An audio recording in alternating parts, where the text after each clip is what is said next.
Welcome, Libra, to my temple. This is the Temple of Tarot and Astrology and Yoga.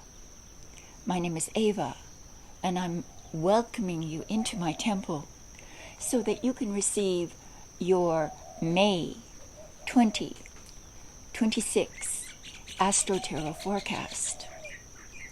This will be a forecast, a reading, relevant to you if your sun sign or your moon sign or your rising sign is Libra. I myself have not a very accurate account of when I was born, what hour. So it's always been a mystery, absolute. So there are what they call forensic astrologers who will sort of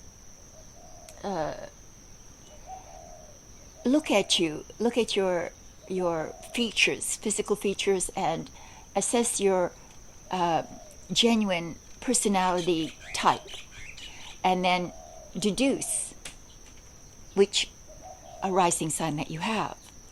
This has happened to me, and it's been calculated to be either 29 degrees Libra or up to 2 degrees Scorpio. So if you're one of those in my predicament, just really look into the personality descriptions of the signs and choose the one that you really resonate with, that you really truly identify with. That will help. I follow the signs, the planets through their signs. Venus and Mars have a short-lived transit or motion through any particular sign.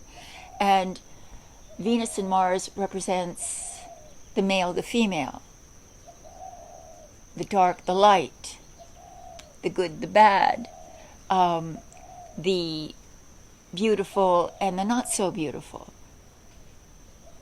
So they give us a way of following a particular narrative, though I don't like to be very absolute about the conclusions that people draw about either Mars or Venus. There was an evolution of ideas connected to the descriptions of all the planets. And Mars and Venus have come to represent the male, the female, the aggressive, and the passive. So this month, Mars, the aggressive symbol, moves into Aries, or is in Aries, for the first half of the month. And that's your opposite sign. It's the 7th house of relationships. Now, one of the descriptions of Mars that has evolved is that it brings conflict, aggression, hostility. It symbolizes war, Mars does, or it has come to symbolize war. But I feel that one should look at these symbols in their raw, in their natural meaning. And Mars is simply raw energy, which could be applied to good or bad. It tends to take you to extremes, is the problem. So within the context of your relationships, there may be some going to extremes, pushing.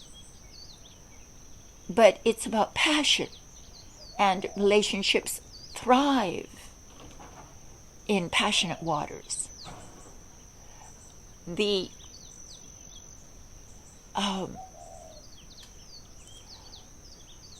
position of Mars in your 7th house shouldn't scare you, is what I'm saying. It really does give you the potential raw energy to work on your relationships, to make them better if they're not good enough yet, or if you're dissatisfied in any way with your relationship, this month is a perfect time to address those issues. Now, Mars then, mid-month, changes signs and moves into Taurus. And Taurus is your 8th house. This stirs up some more trouble because the 8th house is ruled by Scorpio, and Scorpio is about things subliminal, subconscious, subterranean, secretive. It consequently, for some reason, has evolved to mean taxes. The house of taxes, governmental agencies. And death is another symbol for it, as well as sex. So it's sex and death and taxes. That's a group of friends that you might want to invite in at different times, but not all together. So you might be experiencing some deep transformative energy in the areas of something to do with the government, authority, or legislation, or system coordination of systems. All this may be affected by this Martian energy, this raw energy. So if you do experience somewhere in your midst a literal death, then this could be about inheritance and the changes, the deep psychological and material changes that might bring. And this is the second half of the month. Now, Venus, on the other hand, is in Gemini the first half of the month. And this is your 9th house. It stays for half the month in that sign, and then the other half, it goes to Cancer. This is your 10th house. So while Mars is creating a lot of energy within your relationship, Venus, the symbol of harmony, peace, love, joy, pleasure, and money, is in your 9th house. The 9th house is a beautiful house because it's a spiritual. It's a place where you can expand your intellectual or spiritual or intellectual horizons out. Become more by bringing in wisdom, understanding. So this might be about higher education, acquiring new skills, traveling, expanding your worldview while you're working on your relationships. So maybe you want to travel together. You want to experience different cultures together. You want to experience different philosophies, different religious viewpoints together. Or if Mars is stirring trouble and causing rifts between you and the other, it might have to do with broader philosophical differences in attitude towards what is good, what is bad, what is permitted, and what is not. The second half of the month, Venus moves into your 10th house. The 10th house is about your career, about your social visage, how people see you, and your contribution, your career as a contribution to the commercial system that you belong to. While Mars is in the 8th. So there may be crossovers here. Government and work, and your work, and maybe the taxes you owe from your work, from your business, from some financial enterprise. It's also about your reputation. And so the eighth house is about partnerships, shared resources, material resources. So this could be disputed or a matter of concern. But your professional life and your spiritual academic life, let's just say, is blessed. There's tension on the other side with Mars through your relationships and how you allocate and to whom you allocate your passions, your intense emotional focus.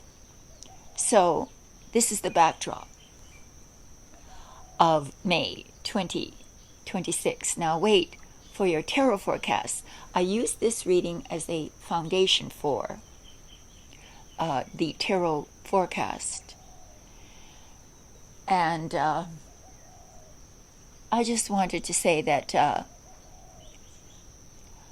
I very much appreciate those of you who email me or text me from the links below.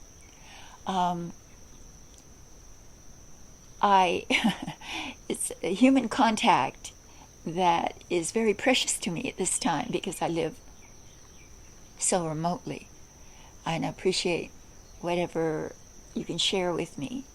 And from my sanctuary out here on the Big Island of Hawaii, I'm offering my time and energy to help you via a tarot card reading that I've been professionally doing for 45 years. And I'm always learning. For me, every reading is a learning experience as well as one where I can share the skills that I've developed over these years to be able to read the symbols of the tarot and respond to them with the idea that the knowledge or the wisdom really is coming from your guardian angels, your hierarchy of consciousness, where we are all attached and we can assist one another through these invisible silver cords of telepathic contact. So please, there's a link below. I would very much appreciate it if you could support the channel in whatever way you can. Thank you. Namaste. Wait for the tarot forecast now. Welcome, Libra, to your tarot forecast for May 2026. Again, relevant to you if your sun sign or your moon sign or your rising sign is Libra. Well, Libra,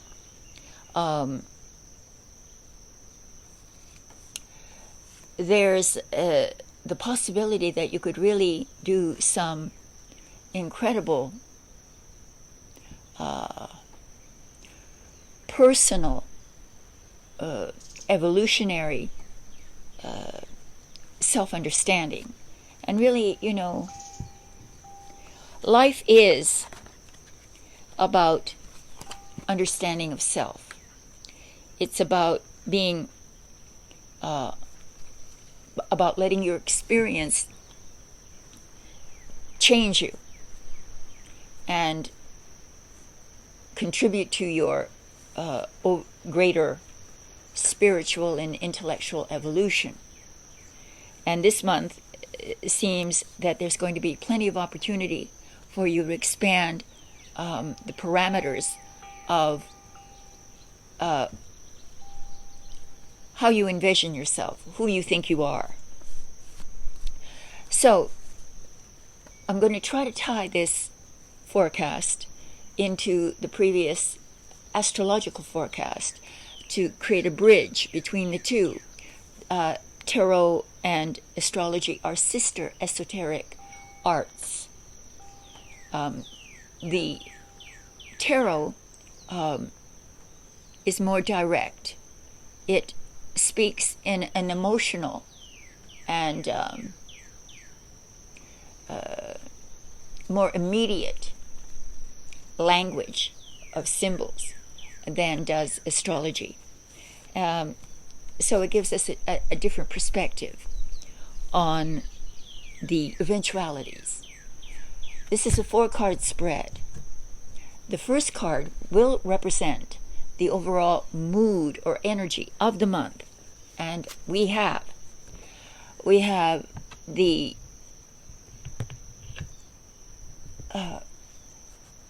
King of Cups.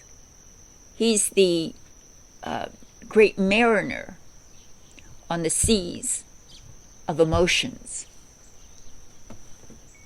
The King of Cups indicates that you're called upon to master your emotional responses to the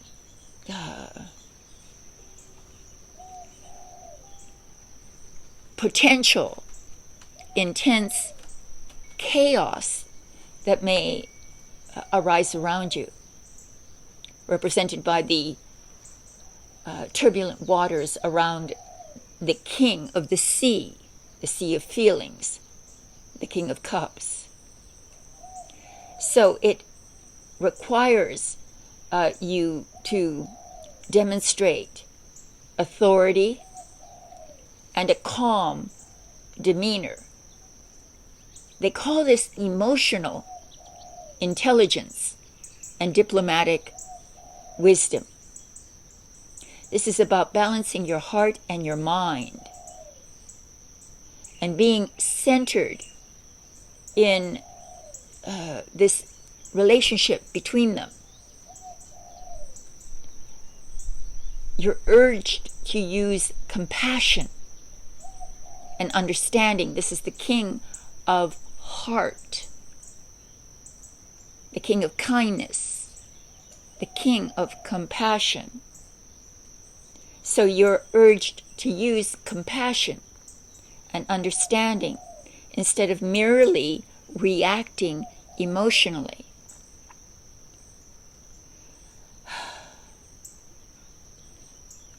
There's a lot of volatile energy that Mars is creating, especially in the 7th, of course, and then in the 8th, stirring up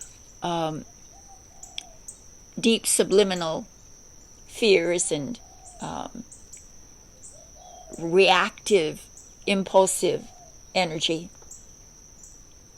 The King wants you to use diplomacy, diplomatic wisdom, and compassionate authority to guide you in your situation.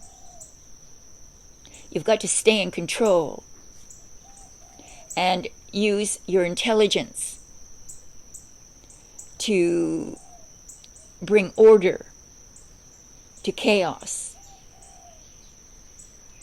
So you're going to be able to navigate the rough waters of this month. So it's a month of emotional self-mastery. Let's take this out. This is a beautiful beginning. Becoming master of your emotions, feelings, so that you aren't led by them, but can lead them to the outcome that you want. In the position of the challenge, something that is needed to be overcome or just presents a challenge. And we have the star. The star represents hope. The challenge is to maintain your hope, to keep trusting amidst possible intense personal or even professional shifts taking place. It's a card that represents optimism. It's in the challenge position. It might be a challenge to stay optimistic. On the other hand, we could look at it from a completely different, opposing point of view and say that your challenge is to stay realistic and not become too idealistic or unrealistic in your expectations, which then could prevent you from taking the necessary guarded actions, grounded actions that may be required in your situation. So for some, the challenge may be to stop wishing and start doing. Or to not wish so that you're completely blindsided by your optimism. Yes, it's true that the star typically represents healing, inspiration, but here in the challenge position, it could be about cynicism, being uninspired, or tempted to lose your faith in something or someone. So the challenge is either to keep your spirits up or to try to stay a little bit more detached and rational. So don't lose your faith if your reason tells you that there is a way. The challenge is to face the fire and not avoid it.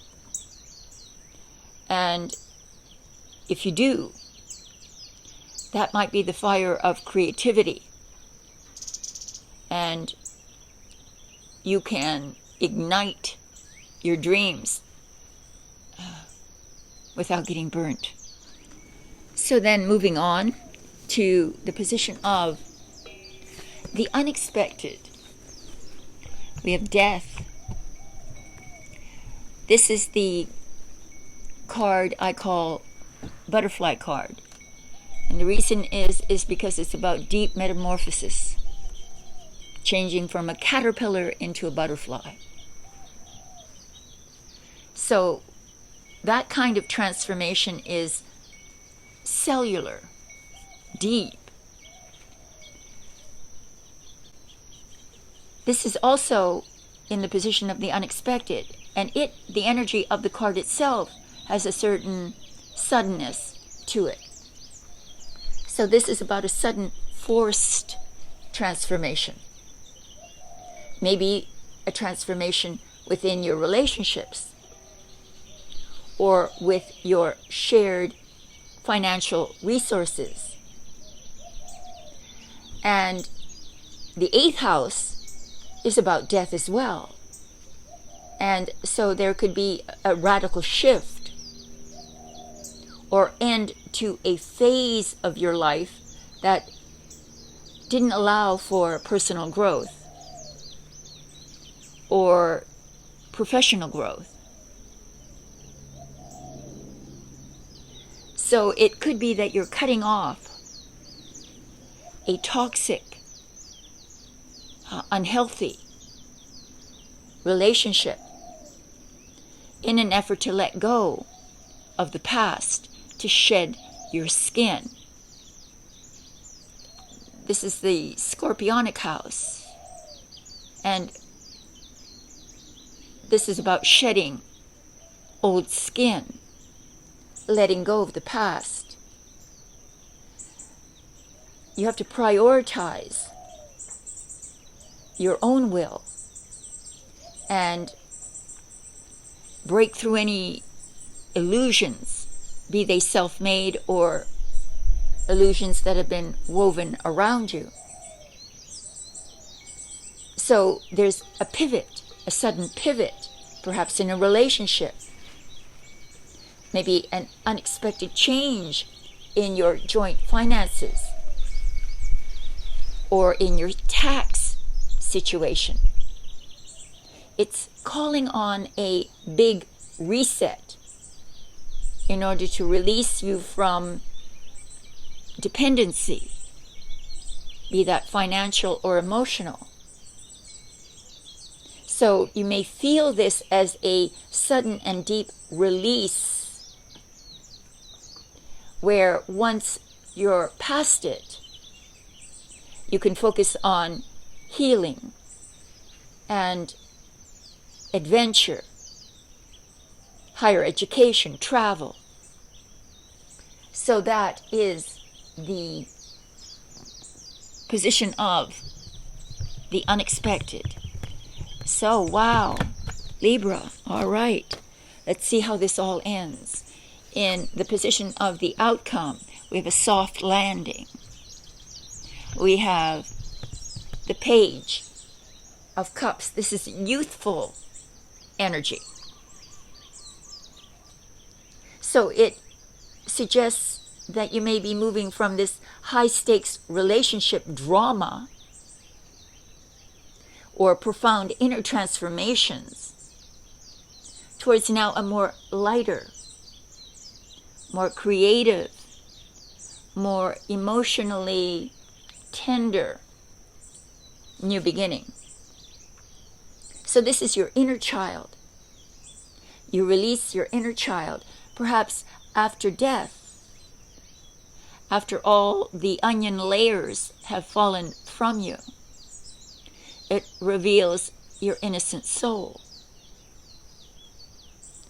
So it means that after the dust settles from all that Mars, the Martian energy, that intensity brings, after all that settles, and you fresh and more innocent and emotionally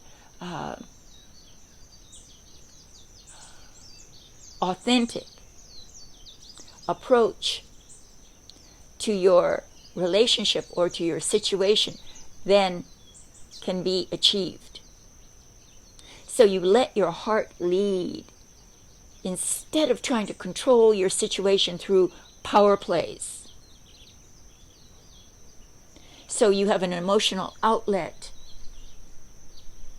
and you can focus on self-care, self-healing, creative or artistic expression by the end of the month. As I said, with Venus in the 10th and the 9th, you have a real beautiful counterbalance to the intensity of Mars in Aries and in Taurus. So the ultimate outcome is surprisingly sweet and emotionally liberating. Libra, thank you for joining me. There's links below if you can help out and support the channel with whatever financial assistance you can genuinely afford. I appreciate your help. Thank you. And I'll see you next month. All my love.